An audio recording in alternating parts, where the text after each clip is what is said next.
Welcome, welcome, welcome. We are live, and of course, I gotta mute that. Boom. That was just my sound test there. All right, so episode 33, Sports Stuff Hub Live, and we've got a fun show tonight. Couple of things. We've got a card show this weekend before we get into sports talk. We have a card show this weekend down at Portland. It's the Twin Oaks Cards and Collectibles Show, Portland, Oregon, Mall 205. On Saturday, the show runs from, I believe, 10 to 2, 9 to 2-ish, in that range. Mall 205 is not a real big mall, so it's pretty easy to find where the card show's at. It's literally a Home Depot and a Target connected by a hallway, with very little stores in the actual hallway. What's going on, Shane? Glad to see you on, bud. So tonight, we are going to talk a number of different things. Actually, we're really not. It's actually a fairly lopsided show in terms of talk tonight. What's up, Taylor? We have some good stuff to cover. As you guys know, the NFL draft was this past Thursday, Friday, Saturday, and we've got a lot to cover in terms of draft talk. Our main topic tonight is values related to the NFL draft that increased and decreased for fantasy football. This is going to be strictly talking fantasy football wise. This is not going to be talking in terms of collectability value or necessarily record in the NFL type of value. But we are going to cover fantasy football because I am a fantasy football player. So we're going to talk about that tonight. Way too early fantasy football talk. As I mentioned, we have Mall 205 Twin Oaks Cards and Collectibles Show this Saturday, Portland, Oregon. Make sure you go. We're going to have 60 to 70 tables full of jam-packed vendors that will be there. The hallways are pretty good size, so you don't have to worry about being too cramped. So you'll be good there. In terms of collectibles, in terms of sports cards, releasing tomorrow, Flawless Football, one of the most high-end products that Panini makes, and it's also the last product for the 2020 NFL draft class. We're all now going to wear black tomorrow, as this the death of the 2020 draft class in terms of products. So it's life began last year with Prism Draft, and it ends with Flawless Football. No, it's gonna be a good product. I'm not really an advocate for Flawless, so I'm not gonna say go out and run and buy a briefcase of Flawless, because that can be pretty spendy. Cheapest I've seen online has been well over $5,000. So no, I don't recommend going out and buying it. What's going on, Albert?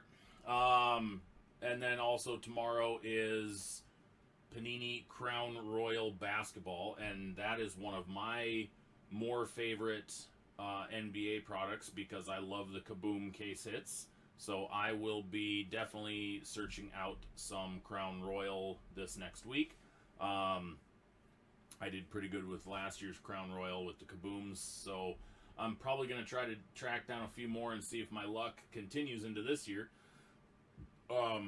Speaking of Crown Royal, if you're not already in, we do have a two-box hobby box break of Crown Royal Basketball going on tomorrow night on break night. We have some fantastic breaks that are bound to hit some bangers. We have a 2-box PYT of Crown Royal. We have a 2-box PYT of Bowman Hobby Baseball. We have a 2-box PYT of Chronicles Football that has been absolutely insane.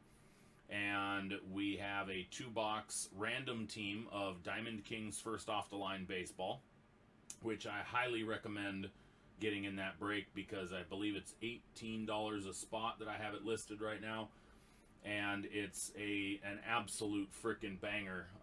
I've ripped a couple boxes. I've watched a couple other guys rip some boxes of the First Off the Line, not just the hobby, First Off the Line. And your 2 hits are numbered out of 20 or less.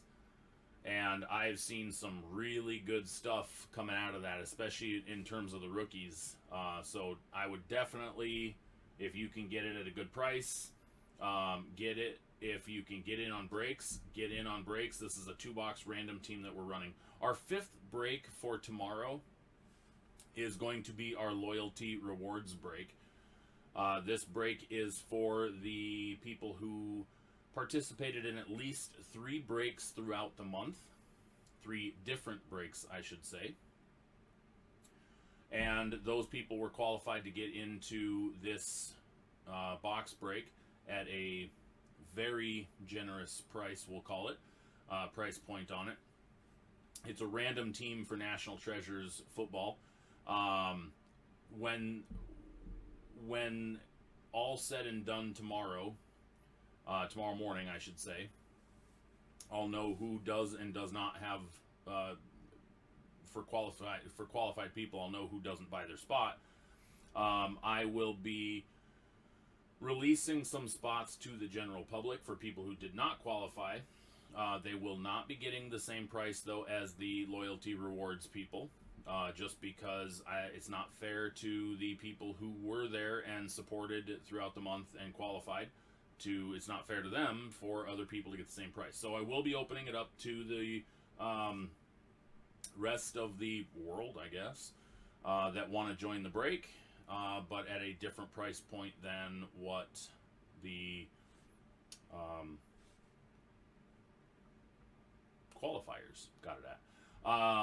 So that one's going to be fun. I cannot wait to rip that box of National Treasures because I'm telling you, if we hit a massive Herbert or a massive Burrow or Tua or Hurts or any of the big rookies for that matter, Justin Jefferson, Clyde Edwards-Helaire, Jonathan, if we hit a massive card out of that and it goes to, and it ends up going, and I mean the goal of this is for the qualified people to get the hit. And if that goes to somebody who got it at the qualifying price, oh my God! Like, I mean, if we pull a Justin Herbert RPA out of 25 and it's a $30,000 card, well, first of all, I'm going to have to find a way to get it to the person if they're not a local. We have quite a few local people that are in the breaks, but if they're not local, I'm going to have to figure out a way to get it to them safely. Because I don't know if I trust sending a $20,000+ card through the mail like that. We'll worry about it tomorrow. So, speaking of breaks, I did tease on social media that I was going to give the viewers of tonight a special early peek at what we are going to be ripping for May's customer loyalty rewards break. Obviously I don't have a box of it here yet because it's not released yet, but the May loyalty reward break product is going to be 2020-21 Panini Impeccable Basketball. I am thrilled to be breaking this product, and even more excited that we're doing this for the rewards break because this is going to be freaking massive. So I'm pretty excited about that. I don't have price point worked out yet because I'm still working on the deal for this one. But I know it's going to be, I can get it at I'm working on the final details, but I don't want to give out the price yet because I just have to make sure that it's all covered in break costs. So I don't have the exact details, but Impeccable Basketball will be May's loyalty reward break, the main one. So if we get enough people to qualify, then I will be adding more than one break to the loyalty reward break. Eventually I'd like to get to the point, hopefully within a few months, I'd like to get to a point where the loyalty reward break, we're getting 30-ish people, and then have a second break. Everybody can buy into both, and then 1 or 2 spots left over for the people who bought into all breaks throughout the month. That's also an update that I do want to make sure that I clarify for everybody. With the loyalty rewards break being 3 breaks throughout the month, you qualify. 3 separate breaks, again. I'm going to make sure I say that out loud and say it properly. 3 separate breaks throughout the month that you join qualifies you. But we're going to double down on that now. For people who run the table, and that includes the loyalty reward break for the month, or breaks for the month, you will be given access for a second spot in the loyalty rewards breaks. So, as an example, April, we did 15 breaks during April. If you went 15 for 15, you would be given access to a second spot in the loyalty reward break for May. Now with May, because the first break night, one of the 5 breaks is the loyalty reward break, you have to have participated in that as well for May to qualify.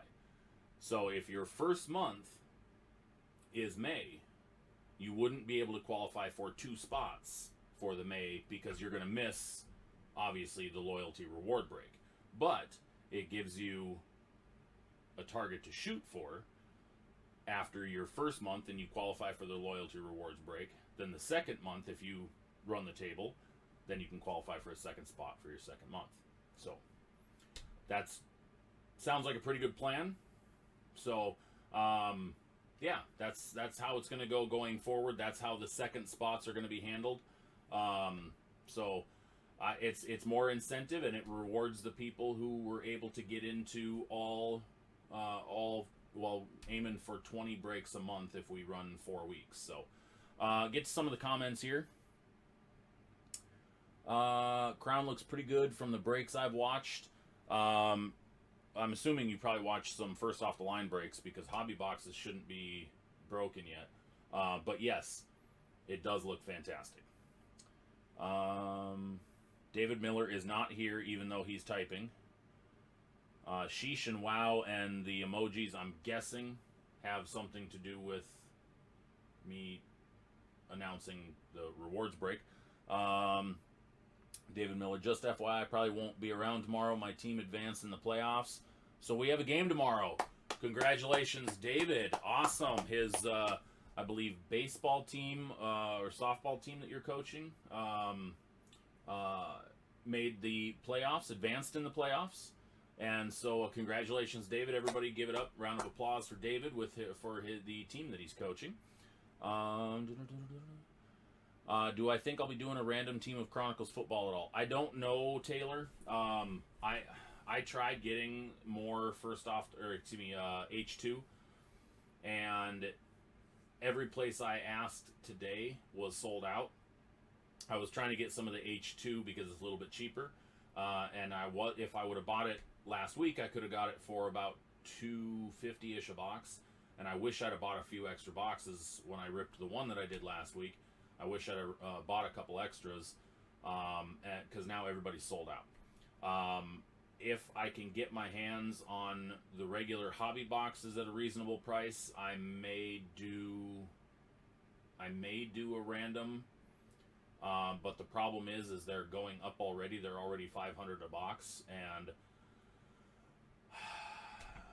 yeah, I would love to, because it's loaded, dude. I have been seeing fire. I've been pulling fire, and I am so incredibly stoked to break this product. I'm so thrilled, and can't wait for tomorrow. Tomorrow is going to be electric.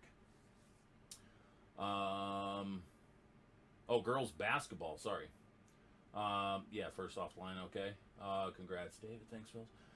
So that's the plan. Like I said, make sure I'm going to be sending out emails on breaks now, because now that you guys have bought into my breaks, I have your email addresses. I will be emailing out probably a weekly thing, either the day of the breaks or the day before the breaks, just kind of updating everybody. It's been working the last 2 times when I sent the email out, so this week and last week, within 20 minutes of sending the email out, multiple spots sold from the people who I sent the email to. So I'm going to continue doing that. If anybody has a problem with getting an email, just message back and say, yo, clown, I don't want crap from you. Stop sending me stuff. It may not help, but who knows. Oh, man. Oh, we are going to get into that in a little bit. Draft talk comes in a little bit. Our topic of the night is coming, which I'll switch over here real quick. Our topic of the night is fantasy fallout from the 2021 NFL Draft. Whose value rose and whose fell is going to be our main topic tonight once we get past our little bit of hobby talk. And I'm getting some weird kicking around from my monitor. That's weird.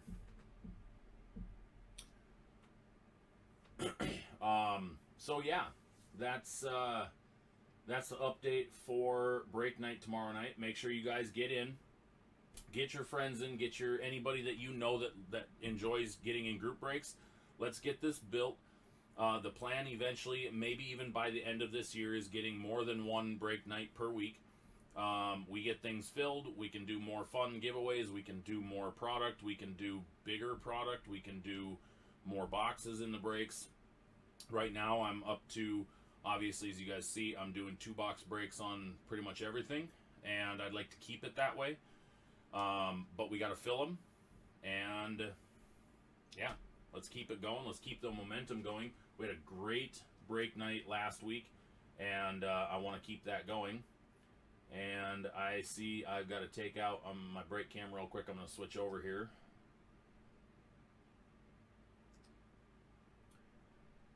So what you guys see in front of you, the stack, that's the boxes that are here already for tomorrow night. So I still have to wait. Crown Royal shows up tomorrow, and then National Treasures is actually tucked away because I didn't want to be tempted with it.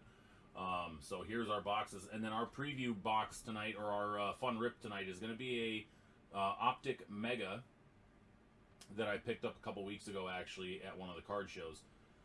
So this is going to be our rip tonight, and then give away a couple cards out of that. But here's all of our product that we are ripping tomorrow. Here's our DK first off the lines. Here's our 2 Chronicle hobbies. And here's our 2 Bowman hobbies that we are ripping for tomorrow. Angel, we no longer have, with the Steelers, we no longer have another stud running back. James Conner signed with the Arizona Cardinals, so running back was an absolute need, yes. What is the rarest card to get in any sports card brand? Well, that would be a 1 of 1. That's going to be the rarest card because only one of it exists. I don't know what else would be more rare than a 1 of 1. I guess maybe a 1 of 1 in a PSA 10. Or actually, well, a 1 of 1 in any grade would still be a pop 1 because it's a 1 of 1. But yeah, that you can't get any more rare than a 1 of 1. Yes, Cardinals are looking good this year. I'm not a Cardinals fan, but I like the body of work that they're putting in the offseason. But as the old saying goes, you can't win the Super Bowl in the off season. So, that being said, go Trey Lance.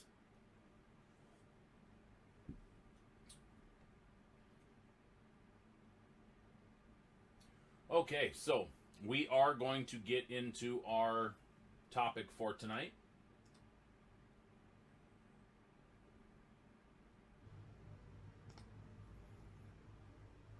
Fantasy fallout from the 2020 NFL Draft. I will preface this by saying, number one, this is only related to offense, okay? I'm not discussing defense in this at all. This is only offense side of the ball. The picks that I mention in this topic are only offense picks. I didn't list who the defensive picks were in the rounds that I'm talking about. And again, this is from a fantasy football perspective. This is whose values rose or fell in fantasy football compared to last season. Okay? Just so everybody's aware. We're going to start off with the Arizona Cardinals. And the Arizona Cardinals, their only offensive pick in the first 3 rounds, because this is what I'm covering for the most part, is the first 3 rounds, because those tend to be the most effective rounds for the players, is the first 3 rounds. So, Cardinals picked up wide receiver Rondale Moore out of Purdue. Now, increased value for the Cardinals, Kyler Murray, hands down. The team has yet to bring back Larry Fitzgerald. They did acquire A.J. Green for the short term, but Rondale Moore gives Kyler Murray another weapon in the passing game. Kyler's pretty loaded with talent around him. This offseason was a big adjustment for the team overall. But I do believe that Rondale Moore is going to end up being a pretty active wide receiver for him. Could even supplant A.J. Green, and who knows just how good this kid can be. The decrease in value from a fantasy football perspective that I see coming from here is going to be Christian Kirk. Kirk saw his targets drop drastically last year, going from 2019 to 2020 after the Cardinals traded for DeAndre Hopkins. His per-play average increased, but his overall numbers declined. With Rondale Moore on the team, I really believe he's going to eat into Kirk's numbers by the end of the season, and he's going to end up being either behind D-Hop and Green, or maybe even be the number 2 right behind D-Hop.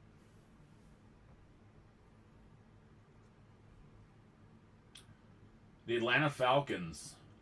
Now, the Atlanta Falcons had a one-pick home run when it came to their offense.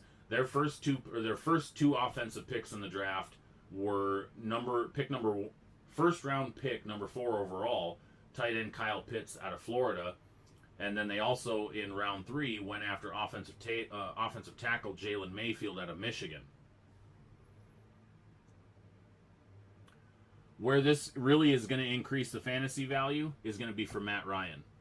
Kyle Pitts just made this Falcons passing attack brutally dangerous on paper. If the Falcons end up keeping Julio, there won't be a defense in the NFL capable of stopping the trio of Jones, Ridley, and Pitts. If Atlanta can keep Matt Ryan upright to get the ball to his weapons, this could be the highest scoring offense in the NFL. There's not a way that you can man cover these 3. It's just not possible. Who's going to take the brunt of this is going to be Hayden Hurst. After Hayden Hurst was brought over from Baltimore after the 2019 season, Hurst had his most productive season in 2020 for the Atlanta Falcons. If the Falcons do keep him for 2021, which they declined his 5th-year option, by the way, it's almost guaranteed he will see substantially diminished stats, and obviously unless Kyle Pitts gets hurt. And just as I make sure that I state this ahead of time, everything that we're covering right now is based on nobody getting hurt. So, obviously, if Kyle Pitts gets hurt, Hayden Hurst is going to be there. But now this also gives the ability for the Atlanta Falcons to potentially trade Hayden Hurst as well. The Baltimore Ravens. 2 picks in their first 3 rounds that were offense. And they started in the first round with pick number 27, wide receiver Rashad Bateman out of Minnesota, and then in the third round they picked up offensive guard Ben Cleveland out of Georgia. I'm actually a real big fan of the Rashad Bateman pick, and not because I'm from Minnesota. I was actually never a Gophers college fan, but I just thought that he was really good value that was going to fall into the late first. Where you're going to see increased fantasy football value is going to be Lamar Jackson and Marquise Brown. The Ravens needed more playmakers at the wide receiver position in 2020. Brown saw too many double teams and was limited all too often.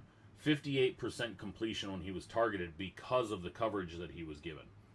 Bateman is one of the best slot receivers from this draft, and he'll definitely give defenses a problem if left in man coverage.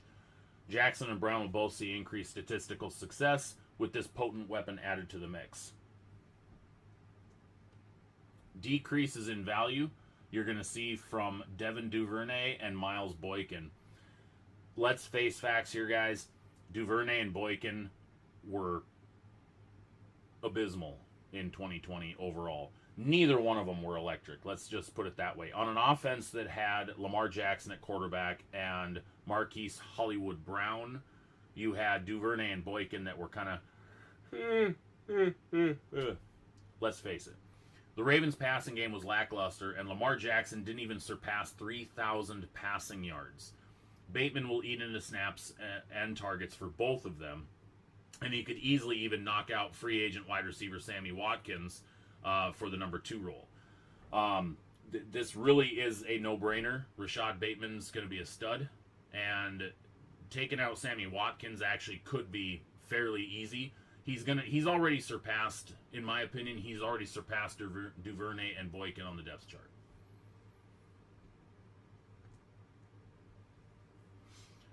Over to the Carolina Panthers. Their first 3 rounds saw them taking wide receiver Terrace Marshall Jr. out of LSU in the 2nd round. And then they ended up with 2 third-round picks. And first they took offensive tackle Brady Christensen out of BYU. And then they took tight end Tommy Tremble out of Notre Dame. Increase in fantasy value, really, this is a no-brainer. Sam Darnold, plain and simple. Darnold has struggled in statistical categories up at the Jets, and now that he's with the Carolina Panthers, unreal. And the difference that 12 months can make for a player like Sam Darnold. But let's look at the Panthers as well. The difference in the Panthers team on top of this.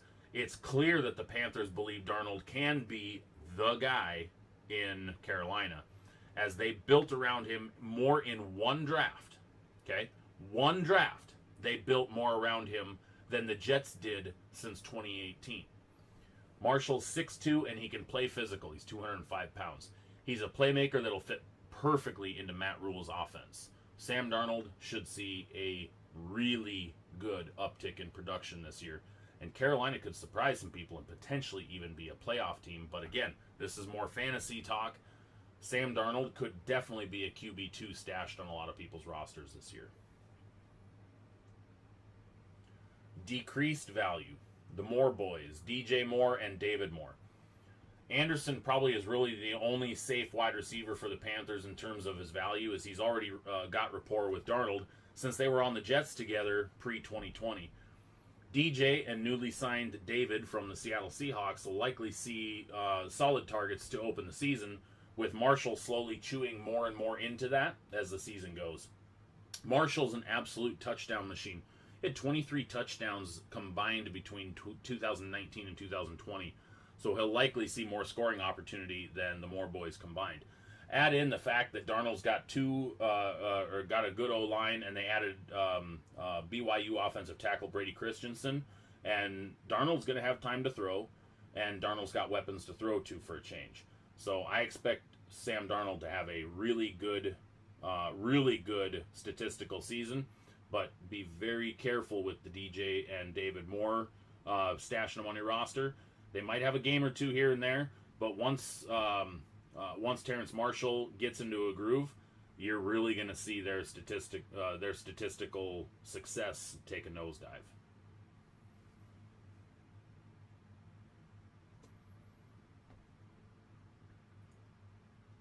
Chicago Bears. Now, this was a really big talk of the town around the NFL circles with their trade up to number 11 and selecting quarterback Justin Fields out of Ohio State. There was talk that Fields was going to potentially slide a little further. There was talk that Fields was going to go number 3 overall to the 49ers. There was talk that blah, blah, blah, blah, blah. There was talk he was going to potentially go to Denver. Well, he didn't. And in fact, when he slid, Chicago jumped up, made the move, and selected Justin Fields. Good move for them. Hard to argue with that. Round number 2, offensive tackle Tevin Jenkins out of Oklahoma State. Solid selection for them. Tevin Jenkins, top 10 offensive tackle in the draft. Hard to argue with that. Protect your franchise quarterback. Increases in value off of these 2 picks. Hands down. Allen Robinson and David Montgomery. Even with Andy Dalton likely to start the season, they've already come out and said Dalton is going to be the starter to start the season. Robinson's going to see an uptick in production. Dalton's a better quarterback than Trubisky is currently, but Dalton's also playing for his next contract. Keep in mind, he needs this season to prove he can start elsewhere and also to stave off the start Fields chance from Bears fans in the stands. Robinson should reap those rewards greatly. David Montgomery will see better production running behind an improved O-line as well. Jenkins was ranked as one of the best run-blocking offensive linemen in the draft. And again, Dalton's playing for a contract for next year, so he's going to have to ball out this year. He could easily put up 3,500 yards and 30 touchdowns and get a starting contract somewhere else and move on, and still see Justin Fields take over next year. It's not far-fetched. Andy Dalton's got weapons here. He could do it. Decreased value, not Andy Dalton, but Nick Foles. There was a lot of rumors going around that potentially Nick Foles, with one slip-up from Andy Dalton, could end up the starting quarterback. Nick Foles still has 1 year left on his contract. Now, I'm not saying Foles had true fantasy value to start with, but he did have the stash factor just because of that. Bench Dalton, or Dalton gets hurt. There you go. Fields will immediately become the number 2, and Foles will become an afterthought. Foles may end up just wearing a practice jersey and a headset during games and may not even dress. He could get traded. He could get cut. I don't know what the contract looks like him at the moment in terms of value, but he could be a bad cap hit, and he could end up stashed somewhere. But Foles' fantasy value for the people that like to stash quarterbacks just took a major hit. The Cincinnati Bengals, the oft-discussed number 5 overall pick. Where were they going to go? Were they going to take Penny Sewell at number 5, which a lot of people said, do it. You need to protect your franchise quarterback in Joe Burrow after Joe Burrow got destroyed in Game 9 of last season. Well, they ended up going with the number 5 overall pick, wide receiver Jamar Chase out of LSU. At least a good thing is in the second round, they went after offensive guard Jackson Carman out of Clemson. Increased value from these picks is going to be Joe Mixon. Jackson Carman will most likely start at offensive guard to begin the season. He's an upgrade to their current setup, and he's great for run blocking with his pulling ability and getting to the next level. Mixon's going to enjoy added success up the middle, plus the addition of Jamar Chase should keep teams from stacking the box against the run in running situations. Decreases in value from this is going to be T. Higgins and Tyler Boyd. Yep, that's correct. Decreased values. Since he had a chance to draft the best offensive tackle prospect of the past several years and instead opted for wide receiver Jamar Chase, and they go with a versatile offensive guard in the second round. With Joe Burrow being hit way too much in 2020 and the injury ending his season during Week 9, we might see a similar result in 2021. Chase is going to get a lot of looks automatically due to the connection from their LSU days, But if Burrow is still under pressure within 2.3 seconds, there's just no way he's going to be able to get the ball out. He's going to be relying on Chase more than Boyd and Higgins if that's the case. A lot of people were saying, when I was very staunch on them selecting Penei Sewell, they kept saying, well, he's got nobody to throw the ball to. There's no separation. I'm sorry, but as a former wide receiver, a wide receiver does not get separation on a true route in 2.3 seconds. Hot routes, sure, but you're usually not getting separation. It's a quick break after a 3-step, and you're gone. On a post route, on a slant route, on a go route, you need time, and you cannot do that in 2.3 seconds. It's barely enough time to do it in 2.6 seconds, which is where Russell Wilson and Carson Wentz and Patrick Mahomes were at. It's barely enough time for that. Not every wide receiver is Tyreek Hill. Not every wide receiver can blow the doors off of a defense. So, you need time. The two guys that are going to get hurt from this selection is going to be Higgins and Tyler Boyd.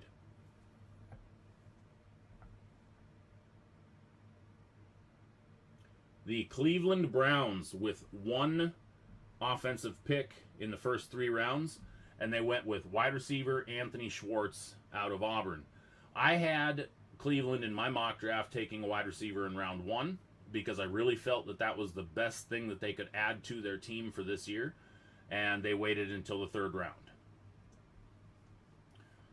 Who's going to see the increased value out of this is going to be Jarvis Landry.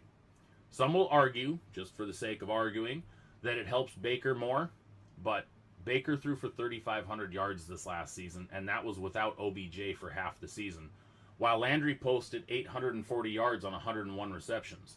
Schwartz could steal some coverage away from Landry to open him up more, especially on 3rd downs, which is where Jarvis Landry excels. He's a very good possession receiver. Baker might see a little bit of uptick, but this will definitely help Jarvis Landry significantly. Decreased value is actually going to be Odell Beckham Jr. I know what a lot of people are going to say. You're crazy. He can't supplant Odell Beckham Jr. It's not a matter of supplanting Odell Beckham Jr. The Browns were a better team after Odell Beckham Jr. got hurt last year. OBJ got hurt in week 6, I'm sorry. He missed 10 games last year, and they were a better team the second half of the season than the first half of the season that he was playing.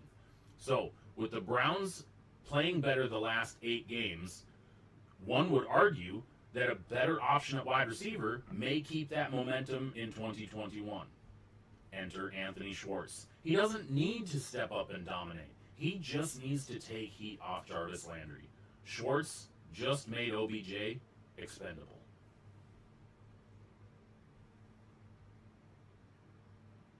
The Denver Broncos. 2 picks in the first 3 rounds for offense. Round 2, running back Javonte Williams out of North Carolina. And then their 3rd round pick, center Quinn Miners out of Wisconsin Whitewater. Increased value goes to Drew Lock. Some said Williams was potentially the 2nd or 3rd best running back behind Najee Harris. In 2020, he posted 1,140 rush yards at 7.3 yards per carry. I'm going to say that again. 1,140 yards in 2020 at 7.3 yards per carry. Oh, and by the way, what I forgot to mention, 19 touchdowns to go on top of that. Williams gives the Broncos a true lead running back that can open up the passing game for Locke. Add in a new young center, and that has a tremendous blue-collar work ethic, and Locke might see the best season of his young career. This could potentially save Drew Lock's career right here. Decreased value, Melvin Gordon, hands down. First and foremost, this is the final year of the 2-year deal that Melvin Gordon signed with Denver. Okay? Signed a 2-year deal. He did well last year. They might not need to bring him back after this. They drafted his replacement already. Williams might not start day 1 because Melvin Gordon is still a solid running back. but he will see touches immediately and will likely take over the lead back duties by week 4. Gordon didn't have a bad 2020 season, by the way, just so you guys know. I don't know if you've looked up his stats, but in 2020, 986 rush yards on 4.6 yards per carry with 9 rush touchdowns. But, that being said, this move by picking up Williams in the draft gives the Broncos a low-cost option to be able to let Gordon walk in free agency after this year.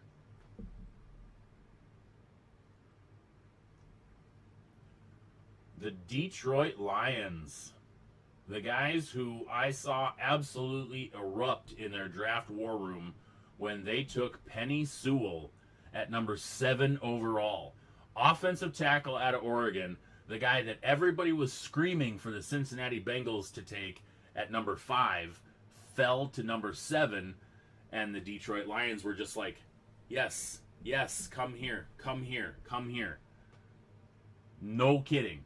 Unbelievable. If I was Dan Campbell, if I was anybody in the front office for the Detroit Lions, I would have been I'd be sending thank you cards every day to Cincinnati for botching that pick. Letting Penei Sewell fall that far, unbelievable. Increased value, hands down goes to DeAndre Swift. Swift enjoyed a solid rookie campaign in 2020, and with adding Sewell, he'll be able to build on that. Sewell was a top-ranked offensive lineman of all offensive linemen in the entire draft. This should be able to help Goff as well, and it would have if he had weapons to throw to, but unless the Lions make a move for a true number 1, Goff is going to be checking down or throwing to Hawkinson way too much. So DeAndre Swift, definitely going to see an uptick in fantasy value. Decreased value, Jared Goff. There's no other way to spin it. I will preface this by saying decreased value compared to in 2020 season with LA, okay? Yes, Goff was traded to a lackluster offense in Detroit, but the team also did very, very little to put weapons around him. Sewell's a great addition, and you can't say no to him falling in your lap. You really can't. The problem was the next 3 picks were defensive tackle, and cornerback. It wasn't until the 4th round that they even took a wide receiver, which happened to be Amon-Ra St. Brown out of USC. There were at least 4 wide receivers on the board that would be day 1 starters on Detroit's opening day roster when they picked at number 9 in the 2nd round. Okay? Think about that. 4 wide receivers on the board that were better than at least all but 1 wide receiver for the Detroit Lions. 4. And they took none. In fact, went with defensive tackle. And then went with defensive tackle again in the next round. Botched. Yes.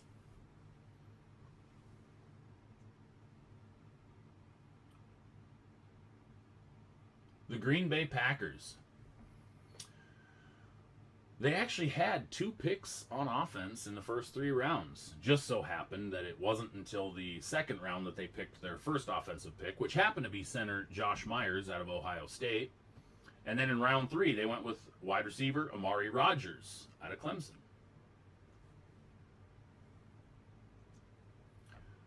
Increased value, fantasy value, goes to Aaron Jones. The Aaron Jones.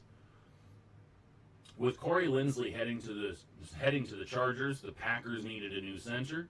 Myers could potentially be the day 1 starter, as they could shift Lucas Patrick back to right guard. He's currently slated as being the opening day center. A lot of the Packers O-line is versatile enough to switch up positions, but Myers would be a good anchor in the middle for them and give Aaron Jones a solid middle to run through. Decreased value, Aaron Rodgers. Aaron. Now, this is pure speculation based on the story that came out right before the draft. Rodgers is unhappy, namely with Brian Gutekunst, the Packers GM. There are reports he doesn't want to return to the Packers if Gutekunst stays with the Packers. I'm not sure what exact pick Rodgers would have been happy with in the 1st round, but the current state of affairs is not pretty. So I would definitely say the fantasy value detracts for Aaron Rodgers. He was an MVP candidate last year. I don't really know how he can get better based on the climate in Green Bay, and I mean the franchise climate, not the weather climate. I just don't know how this is going to get fixed, and I don't know how he's going to be able to put up better fantasy numbers next season based on the situation at hand. The Jacksonville Jaguars. They actually had a massive draft when you look at it. So their picks at the first overall, everybody's been talking about for months. Number 1 overall, quarterback, Trevor Lawrence out of Clemson. Then, with their second pick in the first round, pick number 25, running back, Travis Etienne out of Clemson, teammate of Trevor Lawrence. And then, in the second round, they went offense again to build, smart move, offensive tackle, Walker Little out of Stanford. So 3 picks in their first 3 were offense. Increased value, hands down, DJ Chark, Laviska Shenault. Yeah, no arguing. Jaguars taking Trevor Lawrence number 1 overall immediately improved this offense. The wide receivers will enjoy more success just from that alone. Then the Jaguars went out and built around Lawrence with the second round taking an offensive tackle and center because he's versatile. Interesting how that works. If Lawrence stays upright, he can get the ball to his talented wide receiver trio, which would be DJ Chark, Marvin Jones, who they recently acquired, and Laviska Shenault Jr.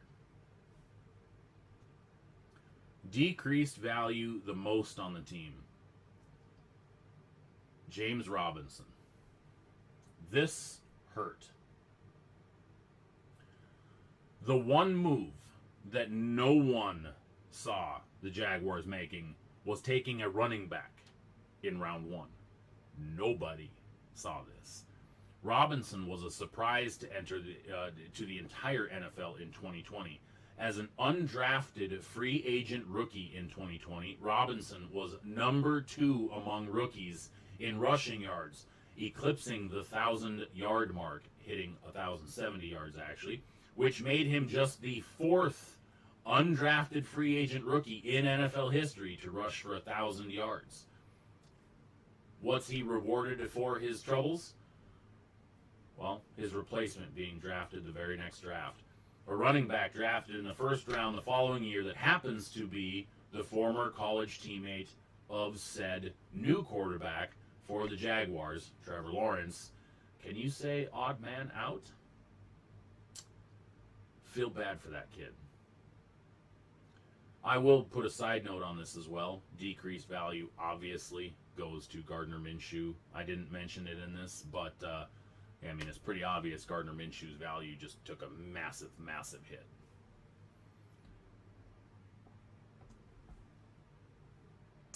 The Los Angeles Chargers. They had a pretty good draft overall as well.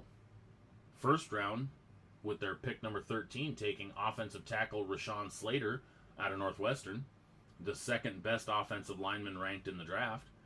And then in the third round, they went wide receiver with Josh Palmer out of Tennessee, and then added another weapon with Trey McKitty, a tight end out of Georgia. Increased value, hands down, goes to Justin Herbert. When you draft a top 2 or 3 offensive tackle, you make your quarterback smile. Herbert should be grinning ear to ear after this draft. Slater to protect, Palmer to be the number 3 wide receiver to combo with Allen and Williamson, and McKitty to block and catch first downs on possession downs. Herbert is set for an even more impressive sophomore season. Yes, he will be better. Decreased value. Mike Williams, hands down. Williams hasn't turned out to be the big playmaker that the Chargers hoped he would be. Outside of his 10-touchdown campaign in 2018, he hasn't surpassed 5 touchdowns in a season. Add in only one season in 2019 where he surpassed 1,000 receiving yards. Palmer could steal snaps away as well as targets when on the field together. Williams may be Williams may be on a time limit before he's supplanted at wide receiver 2 behind Keenan Allen. So be watching for Josh Palmer to steal away quite a few targets from Mike Williams. I would not bank on Mike Williams in fantasy football this year.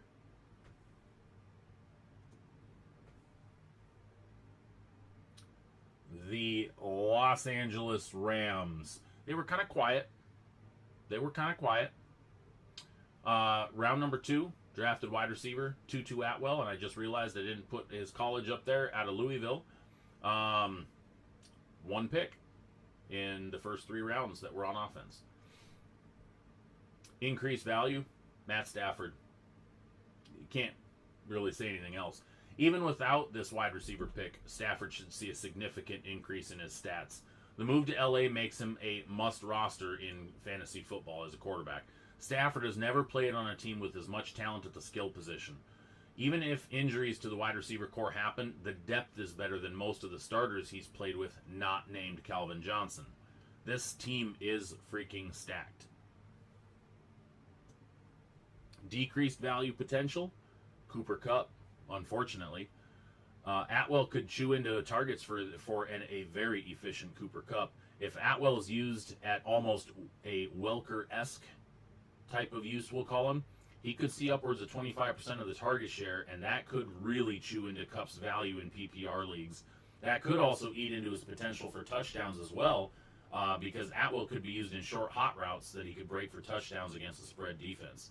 So be watching for Atwell to be a PPR monster with a potential of having double-digit touchdowns, but only seeing 500-600 yards on the season.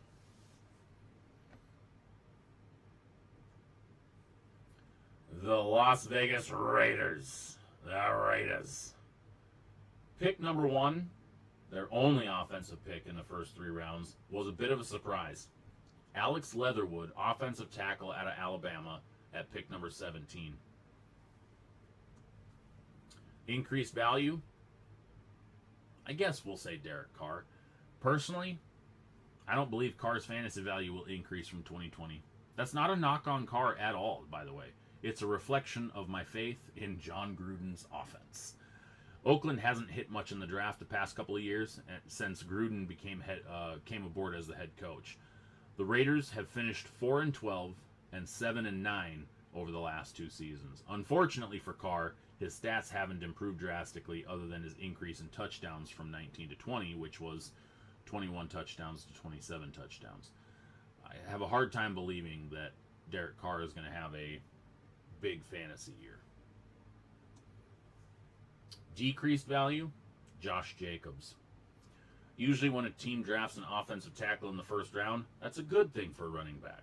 Well, in this case, the addition was less than the losses in the offseason. Trading away Gabe Jackson, Trent Brown, and Rodney Hudson could be hard to replace, especially in the run game. Alex Leatherwood is not going to make up that difference. And the guys they have on the roster, not enough to gain back what they lost. The Miami Dolphins, another team that had a substantial amount of offensive firepower in the first round, second round, and third round.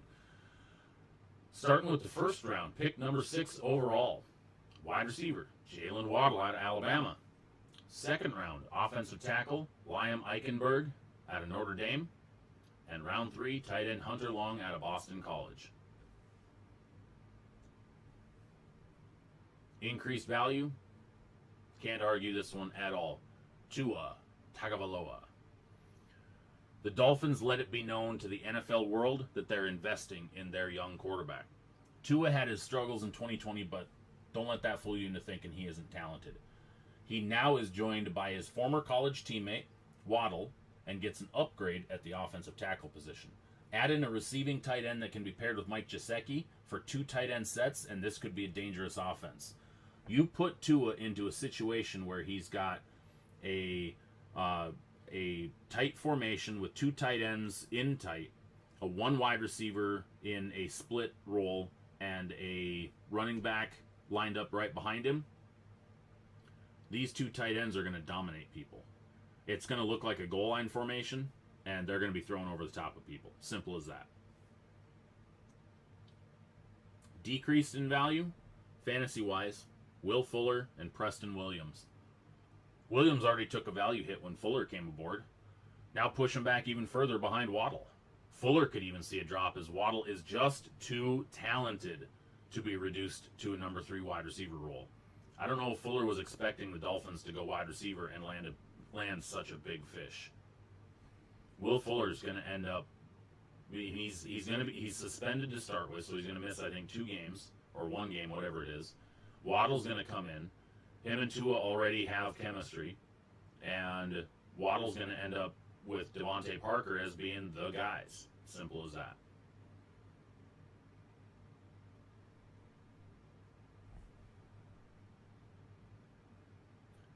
The Minnesota Vikings. 3 picks in the first 3 rounds. Round number 1, pick number 23, offensive tackle out of Virginia Tech, Christian Darrisaw. Then they jumped to the 3rd round, where they grabbed quarterback Kellen Mond out of Texas A&M, and offensive guard Wyatt Davis out of Ohio State. The increased value you're going to see here is going to be Dalvin Cook. A top 5 offensive tackle and a top 15 offensive guard in the first 3 rounds. Talk about a running back's dream. Dalvin Cook is already considered a dangerous running back, and now the Vikings just gave him upgrades at blocking for him. How do you increase fantasy value on a 1,550-yard season with 16 touchdowns? You give that man more blocking.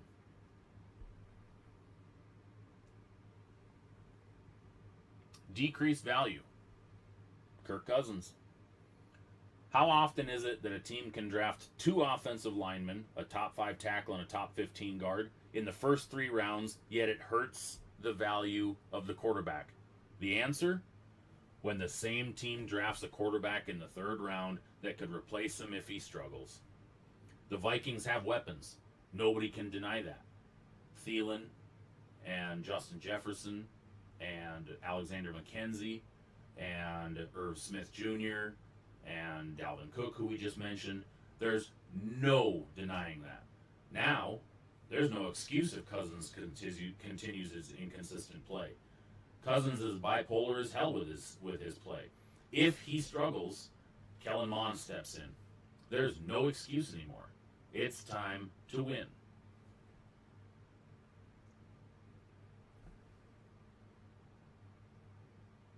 The New England Patriots.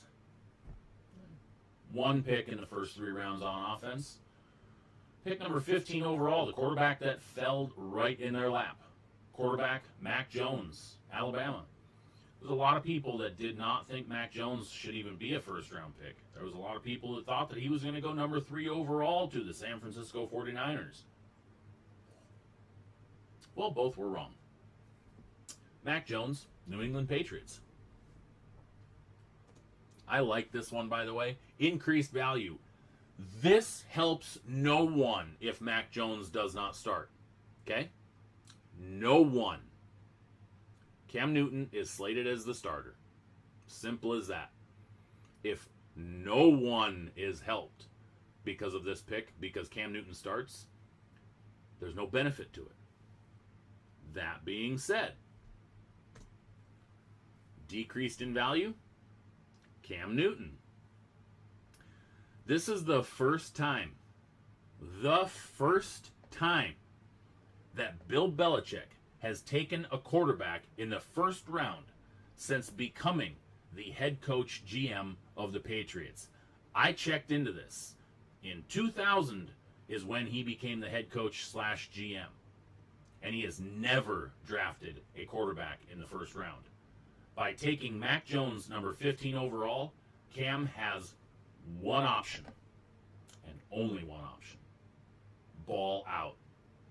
If he doesn't, if he struggles at all, in any fashion similar to last season, Bill hands the reins over to Mac Jones. Simple as that.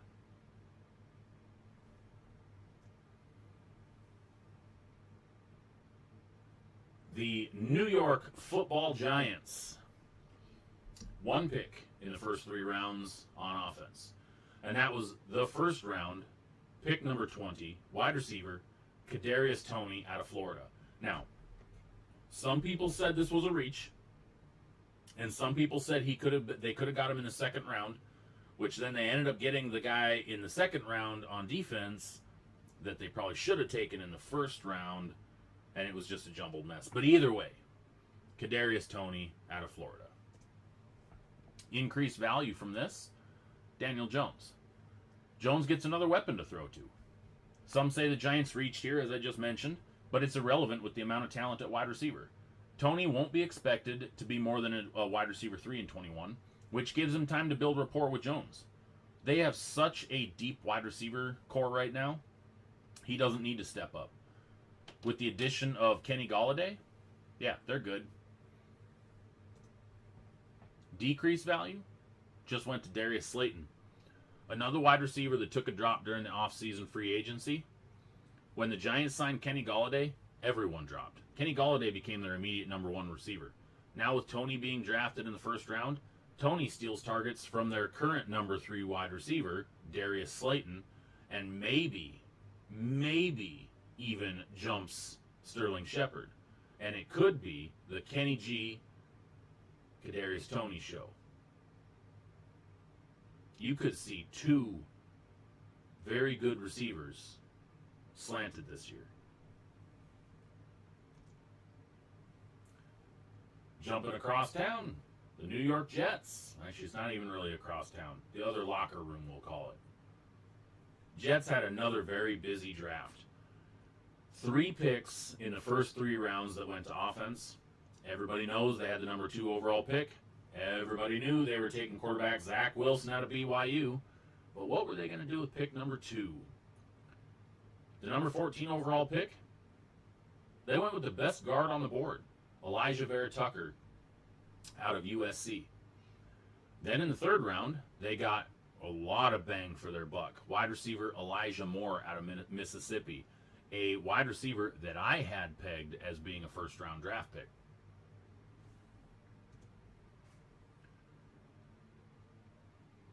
Increased value goes to Corey Davis and Denzel Mims. Quite simple. Nothing against Sam Darnold at all, because I think he's going to have a fantastic year with the Panthers. He just needed a fresh start at this point. Well, the Jets, in the same breath, new head coach, new offensive coordinator, new quarterback. Davis coming over from the Titans, and Mims improving into his 2nd season with a very good scheme, and this could be a fun offense to watch. Getting the offensive coordinator, LaFleur, from the 49ers could really work with this offense. Zach Wilson, Mims. I like that. Adding Corey Davis coming over. Now they just drafted Elijah Moore. That's a 3-headed monster that could be dangerous. Decreased value, Jamison Crowder. There's no way around this. Crowder got pushed out of a crowd at the wide receiver. Moore is speculated as being a late first-round pick anyways, but he slid to the early 2nd. If Moore is as good as I think he is, or could be, he might even keep Mims out of being the clear number 2. But that's for a discussion for another time. The Philadelphia Eagles, the ever-embattled Philadelphia Eagles. Well, they had 2 offensive picks in the first 3 rounds, and with their first-round pick at number 10, they took wide receiver Devontae Smith out of Alabama, former teammate of Jalen Hurts. Round 2, another former teammate of Jalen Hurts, center Landon Dickerson.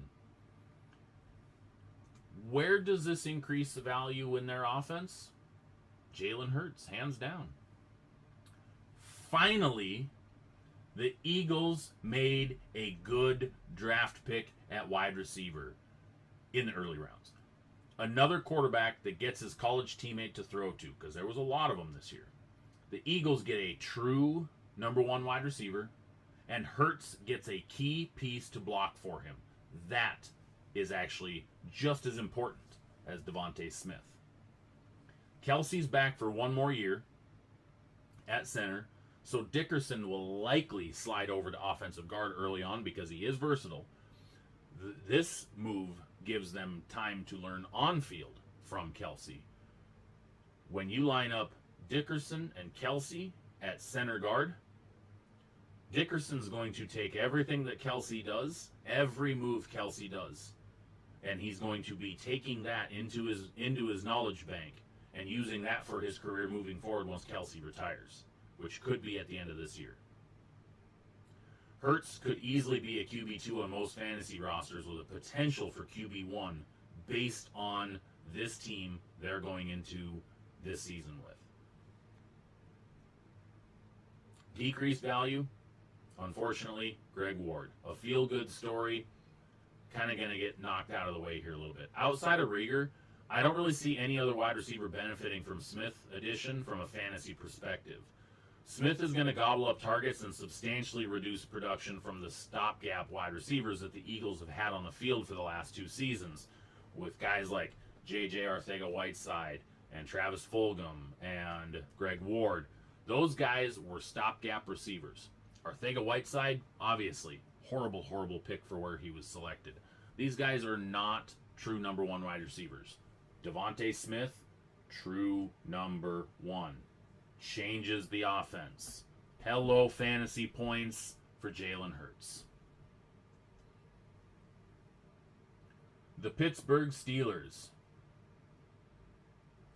3 picks in the first 3 rounds went to offense, which is very uncharacteristic for Pittsburgh. Round number 1, 24 overall pick, running back Najee Harris out of Alabama. Round number 2, tight end Pat Freiermuth out of Penn State. And round number 3, offensive guard Kendrick Green out of Illinois. Increased value? Big Ben. Big time, Big Ben. I won't deny that I would have rather had a top 5 offensive tackle in the first round over Najee Harris. I'm not going to fight that. I said it, and I stand by it. The run game had its problems in 2020 between lackluster play calling, offensive line injuries, and running back injuries. Well, Matt Canada is the new offensive coordinator, and the oft-injured James Conner has been moved on to the Arizona Cardinals. Harris has been a model of consistency toting the rock. That alone, combined with an improved offensive line, will give Matt Canada, at the offensive coordinator, options. Taking pressure off Ben to throw for 5,000 yards could mean seeing him throw for 4,200 and 35 touchdowns. Najee Harris could be good. The offense could be good under a different offensive coordinator. They just need to fix the run block scheme. The consistency of Najee Harris could pay off. Decreased value? Benny Snell and Anthony McFarland. I can't argue that one bit. Snell was the starting running back for the 2021 season for about 2 days after Conner signed with the Cardinals. And then the Steelers drafted Najee Harris. Harris is a bell cow back that can pick up blitzes, catch out of the backfield, and handle 20-plus touches per game. This move will relegate Snell to the rare touches to spell Harris occasionally and potentially make Anthony McFarland expendable.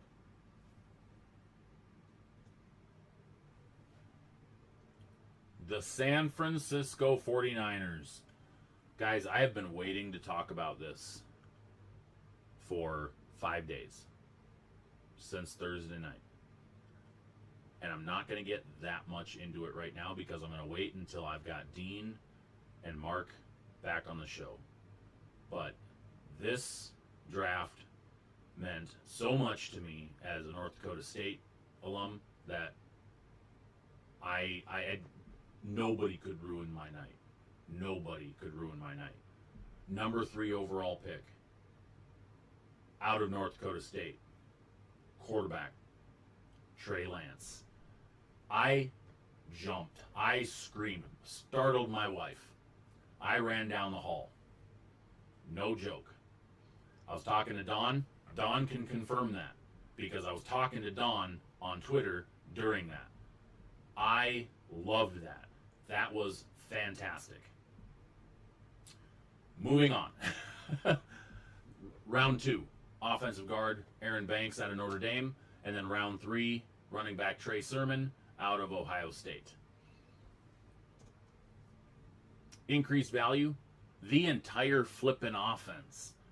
Quite literally, the entire offense. Trey Lance has the ability to come in from day one and lead this team. The question becomes whether the 49ers do that with him or not. Even if Jimmy Garoppolo starts the season, the likelihood he stays healthy is relatively low, given that he's only played a 16-game season one time in the past 4 seasons. No matter who starts week 1, Trey will end up seeing the field in 2021. There's no denying that. If Jimmy Garoppolo plays a full 16 games, I would be surprised. The 49ers' offensive fall-off has been when Jimmy Garoppolo was hurt. They don't have a quarterback on the roster that could get anybody the ball. Well, now they do. Obviously, the decreased value goes to Jimmy Garoppolo. He's not a fantasy-worthy quarterback at this point. I don't believe he's going to start the entire season. It's hard to say a starting quarterback will have less fantasy value in a year coming off of an injury that had him sidelined for 10 games.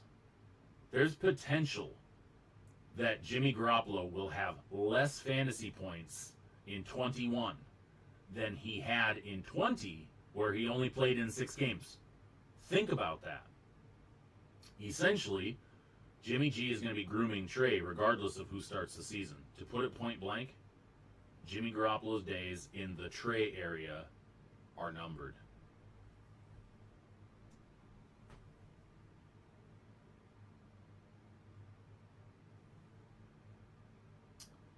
The Seattle Seahawks. 1 pick in the first 3 rounds that went offense. They only had 3 picks total. Round 2, wide receiver, Dwayne Eskridge, Western Michigan. Increased value goes to Russell Wilson. There just wasn't enough pick value anywhere else to really help. With no first-round pick in 21, due to the trade for safety Jamal Adams, the Hawks' first pick came in round 2. Seattle addressed some O-line issues in the offseason, so giving Wilson another wide receiver to throw to after the departure of David Moore was necessary. Eskridge is a smaller-bodied wide receiver with quickness and the ability to pick up yards after the catch, which is so vital in the NFL, on quick routes. This should help Wilson with short, fast completions against the pass rush, which has really hurt the Seahawks in recent years. If Wilson can recognize the blitzes and use Eskridge's ability on hot routes, he could throw himself out of blitz packages and really set himself apart in the NFL. Decreased value goes to Chris Carson. With only 3 picks in the entire draft, it's really hard to fill gaps and get depth. One area of need is running back. Carson's been banged up a lot the past couple seasons. A good pickup would have been a back to split carries with him to take the load off of him. It'd be nice to see Carson play a full 16 games and not have to handle 70% of the carries. If you can get a back that can split time with him almost a 50-50, maybe even a 60-40, I think Carson has a chance to make a full 16-game season, 17-game season now this year.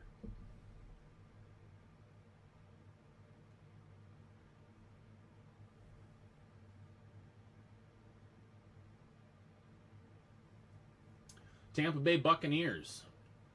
2 picks in the first 3 rounds that went offense. Quarterback Kyle Trask in the 2nd round out of Florida. And round 3 offensive tackle Robert Hainsey out of Notre Dame.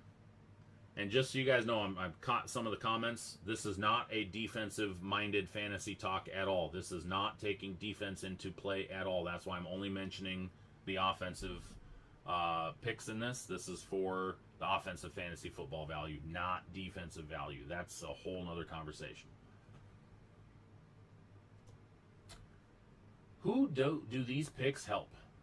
Increase value? Tom Brady. No, seriously. I actually predict Tom Brady will have a better fantasy season in 21 than he did in 2020. No draft picks would change that when you bring back 22 of 22 starters. Kyle Trask, he's just there in case Tom Brady decides he doesn't want to play for the next 10 years. Simple as that. Decreased value? None. No one. Not a thing in Tampa Bay. There is nobody that's going to have a decreased value this year in terms of fantasy with the Tampa Bay Buccaneers. It is literally up to them to repeat. It is literally up to them. 22 of 22 starters. That has been topic of conversation for weeks now. 22 starters. That's both sides of the ball. All 22 positions. There's not a single person that they could have drafted in this draft that's going to affect fantasy value. Not one. Tennessee Titans.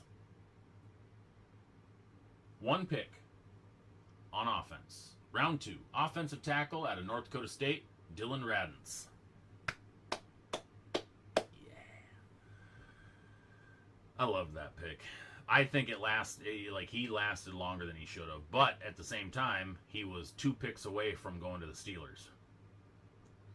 Increased value, Derrick Henry. Yeah, that's ridiculous to even imagine that the guy who ran for 2,027 yards with 17 touchdowns in 2020 will have an improved season in 21. Well, Dylan Radins gives the Titans a versatile, mobile offensive tackle that can handle any assignment thrown at him. He was undervalued in the draft and is going to show very quickly at the NFL level. His run blocking ability is on par with every single first-round pick. He comes from that offense. He's going to flourish. Derrick Henry is going to have another big season. And Radins is going to keep the contact off of him for the first couple yards. And it's going to be all the Derrick Henry show, just like it is every time. Decreased fantasy value, Ryan Tannehill, A.J. Brown. Why? Because the Titans lost Corey Davis in free agency, and they did very little about it. Josh Reynolds is not Corey Davis. They brought in Josh Reynolds. They did not bring in a replacement for Corey Davis. They are going to struggle. I would not put Ryan Tannehill on my fantasy roster. I would maybe have A.J. Brown as a flex. But A.J. Brown already showed last year when Corey Davis was off the field, he can't handle it by himself right now. He needs somebody else on the field with him right now. He's not to that level yet.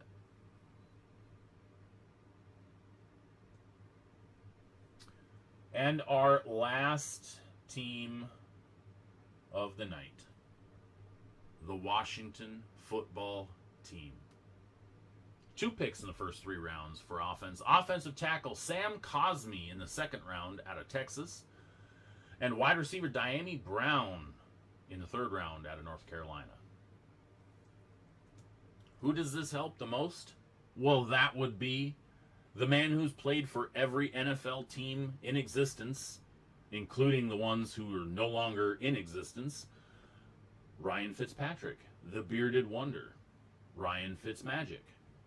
One more quarterback coming from a different team who will see better fantasy value on his new team to end this list. If the Washington football team had consistent quarterback play in 2020, they would have been substantially better than 7-9. Cosmi will probably end up starting the season at left tackle, and it's unlikely that Jaron Christian can outperform him. Adding Diami Brown to a pretty stacked wide receiver cast give Fitzy plenty of talented pass catchers. This wide receiver core for Washington is underrated. Fitzy is going to ball. Who's this going to hurt? Adam Humphries. Humphries takes the big hit here. Curtis Samuel comes in as well, and then the team drafts a very good wide receiver in Brown. Humphries could end up as trade material before the deadline, as the Browns will most likely surpass him. As Brown will most likely surpass him on the depth chart. Adam Humphries had some value before they signed Curtis Samuel, because they signed Adam Humphries first, I believe. And then they signed Curtis Samuel. And then they drafted Diami Brown. Humphrey, probably going to be out the door. That was our fantasy update based on the 21 draft.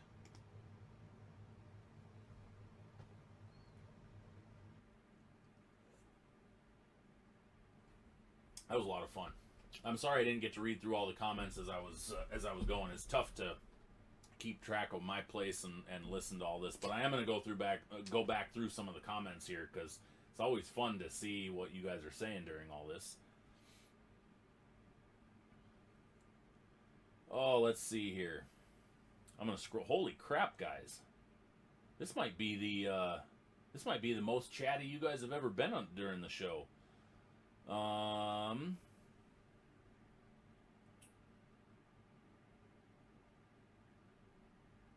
Falcons need to trade Matt and Julio, start from scratch. They might after this year.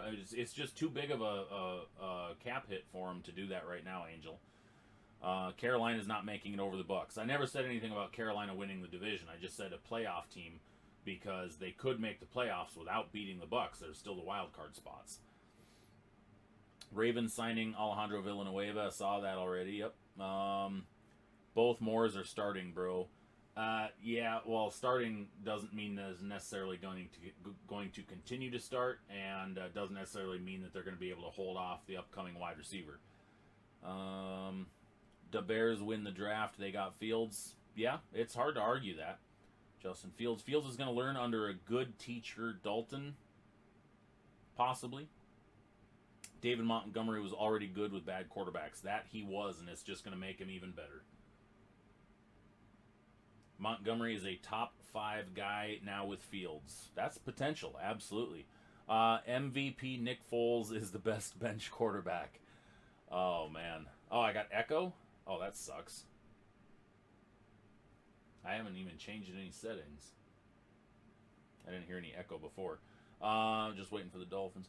Mixon, if healthy, will be a fantasy stud. Yes, I believe that. If is Burrow playing next season? He should be. They're saying he's on pace right now to potentially, the hope is to make week 1, but they're saying at worst case it'd be week 4. OBJ gets double teamed every game. Williams' pick was a W. Can't wait for the Niners to fall flat on their faces again.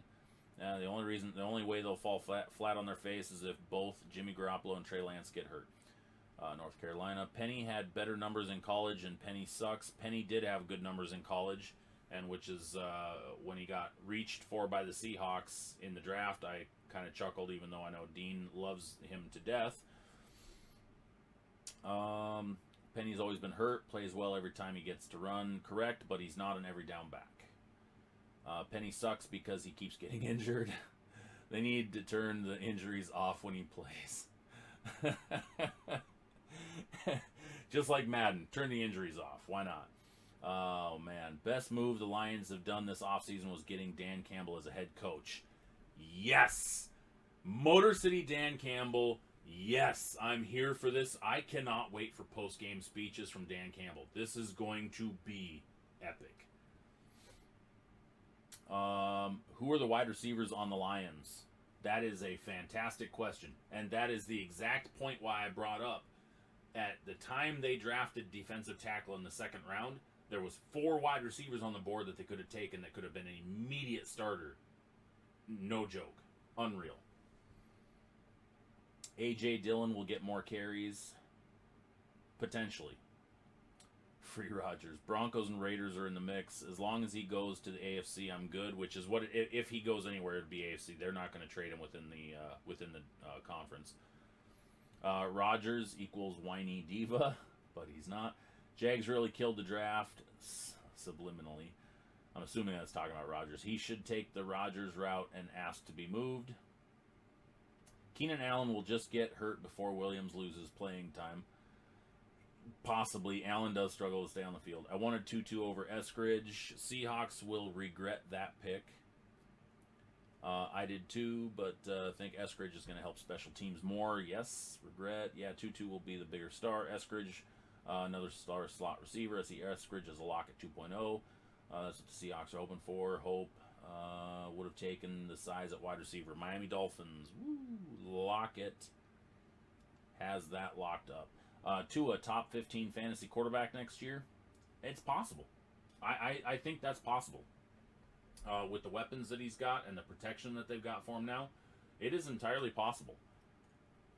Liam is a beast. He absolutely is. Lockett isn't good in the slot. He's better outside. Yes. Did they even have any value to a top 10? He says. Waddle, number 1 wide receiver. Hope Mond beats out Cousins in camp. I don't think he's going to in camp. I think it's going to happen in the season. Kirk Cousins is actually a really good practice quarterback. But the problem is he's just too inconsistent in games, especially against the up and down of the NFL with bad team versus good team, and then his preparation, he psychs himself out, you can tell. But in practice and in camps, he's fantastic. He's a leader on the team. I think Kellen Mond, if Mond replaces him this year, it's going to be because of his up and down play during the season. Diggs number 1.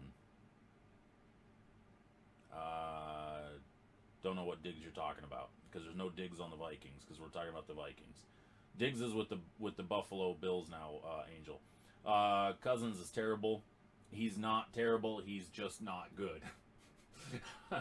He's not terrible. He's just not a consistent quarterback. That's what it boils down to. He's not a stud. I say that as a Dolphin fan. Diggs is a number. I get what you're saying. Diggs is number 1 receiver in the NFL. Gotcha. I meant just in Miami, not the league. Waddle over Fuller and Preston. Absolutely. Cousins just dookie. And I like Cousins. Mac Jones, terrible pick. Mac Jones, good luck, Bill Belichick. Mac Jones will make Bill retire. Bill goes from the smartest quarterback to one of the dumbest quarterbacks. I think Cam is so overhyped, but if he doesn't beat out Mac, his career is done. Cam Newton should retire if he loses the quarterback.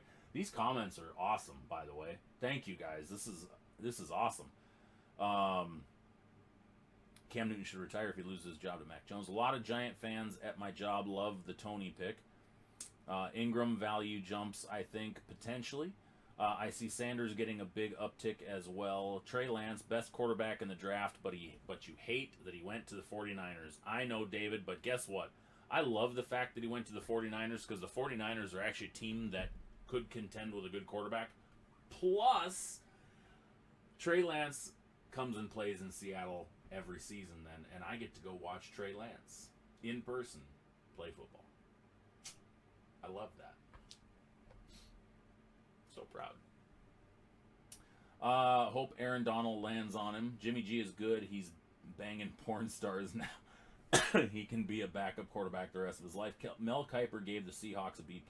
I was kind of shocked by his grade.